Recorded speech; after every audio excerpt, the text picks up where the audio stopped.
Hey yogis, tip of the iceberg level conversation on the pelvic floor muscles, particularly on what the heck they even are, why it's relevant for both women and men to dedicate time to strengthening your pelvic floor muscles, and lastly, what are some exercises you can do to achieve that mission?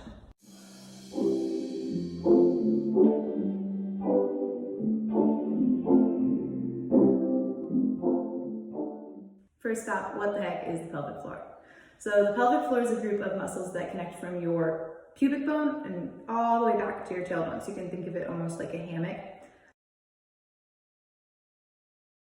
It's an area that's often neglected, often not thought of, mostly because it's in a kind of vulnerable spot, so it's a little taboo to talk about. One of the purposes of this video is to break that stigma and get down to why it's important, so more people can feel comfortable talking about it and working on it and asking questions about it, and that's how we grow. Anyway, getting back to what it is. So the main functions of the pelvic floor muscles are to help with the contractions for bowel and bladder control, as well as sexual organ function. For women uniquely, this is a huge conversation in the childbirth process. So any women that have been pregnant, are pregnant, have given birth, mostly have been made aware of their pelvic floor because it became very relevant in their process. Perfect segue into why it matters to strengthen our pelvic floor muscles. I just gave the pregnancy example, and now talking about bowels and bladder, this one really applies to everybody. So as we age, we start to lose function in our bowels and our bladder, and that would make sense, right? We're not regularly tending to strengthening or maintaining strength in the region that's associated with contracting those full functions. Additionally, the pelvic floor muscles have been associated with sexual organ function in both men and women. So for women, it's been reported to have painful sex with weak pelvic floor muscles, also weaker orgasms. In men, the weaker orgasm was also reported with weak pelvic floor muscles, as well as some erectile dysfunction disorders. And last up, what can we do to actually strengthen our pelvic floor? First, we need to build body awareness of where that area really is in our bodies and how we actually activate that region. So for men, think about walking into a cold lake, and you know when water hits the pubic region, how you cinch up, clench up, that would be the sensation.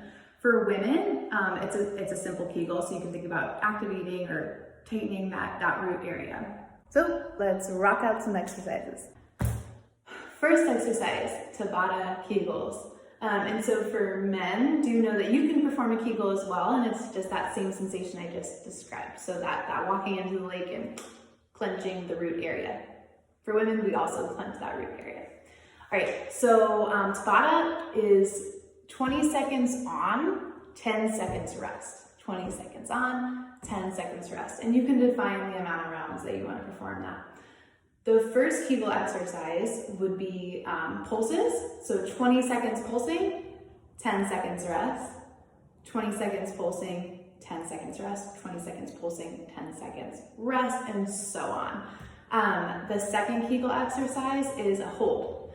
20-second hold, 10-second rest.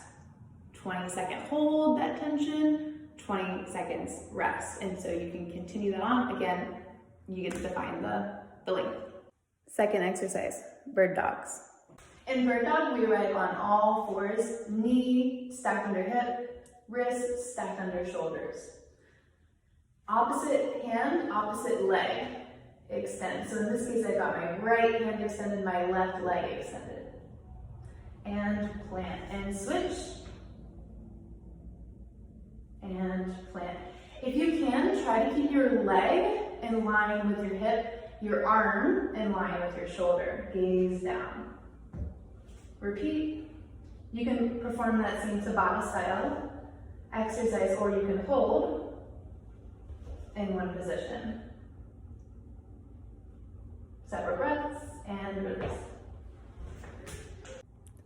Third exercise, bridge. So here in bridge pose, feet planted down about shoulders distance, knees up to the sky, and I lower all the way down onto my back. Fingertips reach towards the back of my heels, and that's how I know the distance between my feet and my hips. Once I found that, roll shoulders down and away from your ears, press hands into the earth, lift hips up to the sky. And here, see if you can practice that Kegel motion here too. You can perform holds or slow, controlled pulses. You can coordinate movement to breath. So exhale, lower, inhale, rise.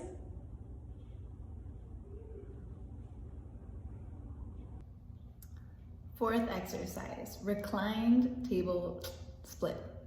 Another reclined posture. So in this one, we lift our feet, but keep the knees bent. You can reach your hands up to the sky, or honestly, you can still release them. To me, it doesn't really change the real intention of hitting that pelvic floor region. But from here, we coordinate movement to breath. So exhale everything out. And when you inhale, gently open the legs and exhale, close. So we inhale to open, we exhale to close. You can create pulses here.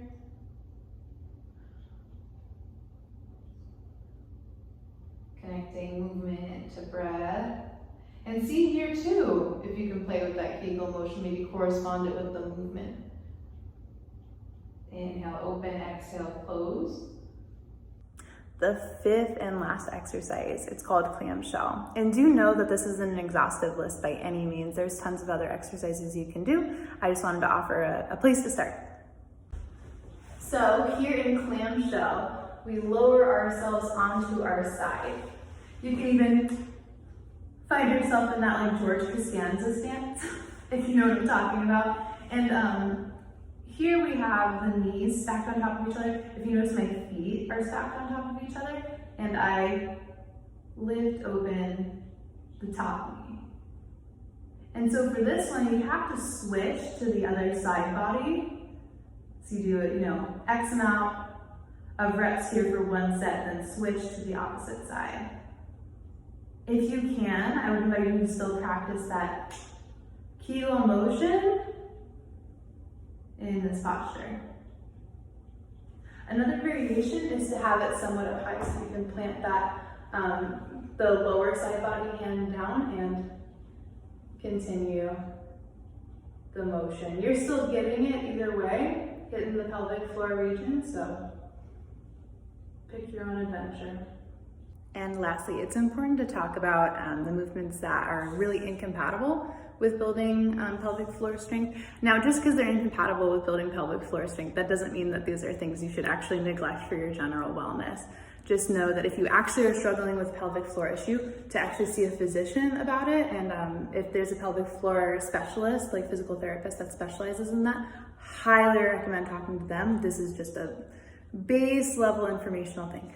So oftentimes it's core movements that actually tend to be pretty incompatible with pelvic floor movements. And really, you can think of anything that sends the weight like downward, if that makes sense. So heavy lifting is also associated with, not really being great if you have pelvic floor issues. Now, if you don't have pelvic floor issues, by all means, lift up the weights. I'm a huge advocate of that.